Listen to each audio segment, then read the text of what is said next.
সুপ্রিয় বন্ধুরা, আসসালামু আলাইকুম।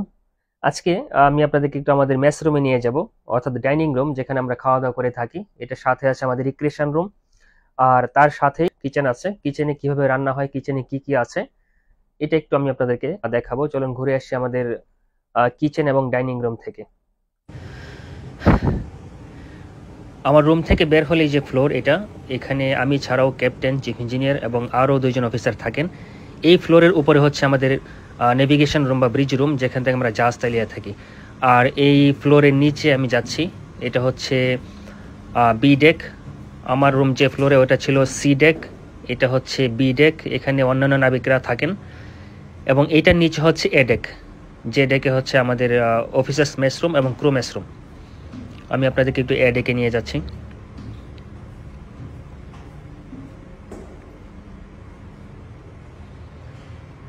এ ডেকে চলে আসলাম। এখানে সামনের দিকে হচ্ছে ক্রু মেস রুম, আর এদিকটায় পিছনের দিকে হচ্ছে অফিসার্স মেস রুম। এই যে এটা হচ্ছে আমাদের officers mess room plus recreation room. Recreation room, mess room এক এক জাহাজে এক এক জায়গায় থাকে, কিন্তু এখানে সবচেয়ে সুন্দর ব্যাপার হচ্ছে অফিসার্স মেস রুমটা এমন এক জায়গায় স্থাপন করা হয়েছে, এখান থেকে আপনি খেতে খেতে সমুদ্র উপভোগ করতে পারবেন। এবং এই রুমটার একটা বিশেষত্ব হচ্ছে গ্লাসগুলো এত বিশাল বিশাল যে এখানে বসে আড্ডা দেওয়ার সময় বা খাওয়ার সময় সমুদ্রের একটা বিশাল ভিউ চোখের একদম সামনে থাকে। দেখুন এই যে পিছন দিকটা জাহাজ চলছে, পিছন দিকটা এই রুম থেকে দেখা যাচ্ছে, আবার সাইডের ভিউ দেখা যাচ্ছে। এখানে প্রত্যেক অফিসারের জন্য একটা করে চেয়ার আছে, কিছু এডিশনাল চেয়ারও এখানে আছে। এখানে আমরা খাওয়া দাওয়া করে থাকি। জাহাজের ইন্টেরিয়র নিয়ে অনেকের অনেক আগ্রহ থাকে, যে জাহাজের ফার্নিচার, এটা সবার একটা আগ্রহের বিষয় থাকে। জাহাজের ফার্নিচার অনেক বেশি টেকসই হয়, অনেক বেশি ব্যতিক্রমী হয়, এটা আসলেই সত্যি।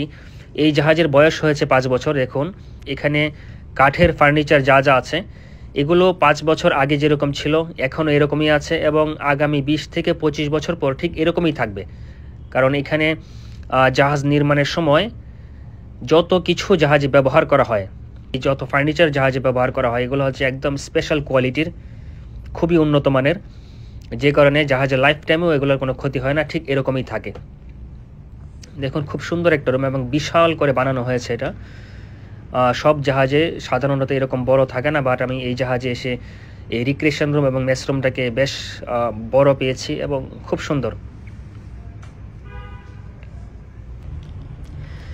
এরপরে দেখুন আমাদের মেস রুমের সাথে হচ্ছে কিচেন অ্যাটাচড। আমি আপনাদেরকে কিচেনে নিয়ে যাচ্ছি।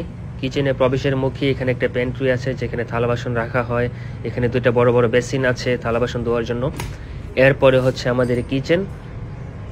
দেখুন এটা বিশাল একটা রুম এবং রান্নার সমস্ত অ্যারেঞ্জমেন্ট এখানে আছে এবং খুব গোছানোভাবেই আছে, যে কারণে একজন চিফ কুকের পক্ষে জাহাজে সবার জন্য 3 বেলা খাবার রেডি করা খুব একটা কঠিন ব্যাপার হয় না। আমাদের এই জাহাজে 22 জন লোক আছে এবং 22 জনের জন্য একজন কুক 3 বেলা খাবার তৈরি করে থাকেন। দেখুন এখানে বিশাল বিশাল দুইটা বোর্ড আছে ফুড প্রসেস করার জন্য। এবং এই কিচেনের সাথে হচ্ছে আমাদের মেসরুম অ্যাটাচড। আমি আপনাদেরকে আগে মেসরুমটা দেখিয়েছি। কিচেনে আমি আপনাদেরকে প্রথমেই দেখাই, এই যন্ত্রটা হচ্ছে একটা ফুড ওয়েস্ট ব্লেন্ডার। আপনারা অনেক সময় আমাকে জিজ্ঞেস করে থাকেন যে আমরা জাহাজের আবর্জনা, ময়লা, এরপরে খাবারের উচ্ছিষ্ট, এগুলো কোথায় ফেলি। আমরা কোনো ধরনের ময়লা আবর্জনা সমুদ্রের পানিতে ফেলি না। এই দেখুন বিভিন্ন ধরনের গার্বেজ ড্রাম জাহাজে আছে, যেমন plastic waste, domestic waste, operational waste, এরকম যত ধরনের গার্বেজ আছে আমরা এগুলো সেপারেট করে রাখি। এরপরে জাহাজ যখন কোনো বন্দরে যায় আমরা এগুলো বন্দরে ডিসপোজ করে দিই। আমরা সমুদ্রে শুধু খাবারের উচ্ছিষ্ট ফেলতে পারি, তবে অবশ্যই এই যন্ত্রে ব্লেন্ড করে এবং উপকূল থেকে অন্তত 12 নটিক্যাল মাইল সমুদ্রের ভিতরে আমরা ডিসচার্জ করার জন্য পারমিটেড, জাহাজ যখন চলন্ত অবস্থায় থাকে। এছাড়া সমুদ্রে আমরা আর কোনো ধরনের আবর্জনা ফেলি না। এখানে দেখুন 1টা 2টা 3টা 4টা আর ওইদিকে একটা, মোট 5টা হট প্লেট আছে, যেগুলোতে রান্না করা হয়। নিচের দিকে 2টা ওভেন আছে, খুব পাওয়ারফুল ওভেন, 1টা 2টা ওভেন। এরপরে এদিকে হচ্ছে একটা ইলেকট্রিক্যাল ডিশ ওয়াশার আছে। এরপরে এদিকে হচ্ছে ইলেকট্রিক্যাল হট ওয়াটার মেশিন।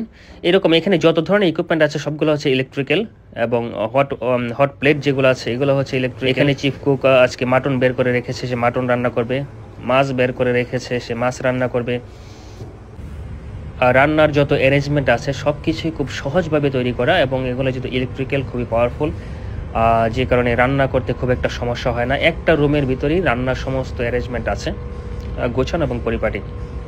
আমার ভিডিও তৈরির মাঝে চিফ কুক রান্নাও শুরু করে দিয়েছে, যে এখানে মাছ রান্না হচ্ছে, এরপরে এখানে মাছ ফ্রাই হচ্ছে। আজকে এ পর্যন্তই বন্ধুরা, ভালো থাকবেন, আবার কথা হবে অন্য কোনো ভিডিওতে।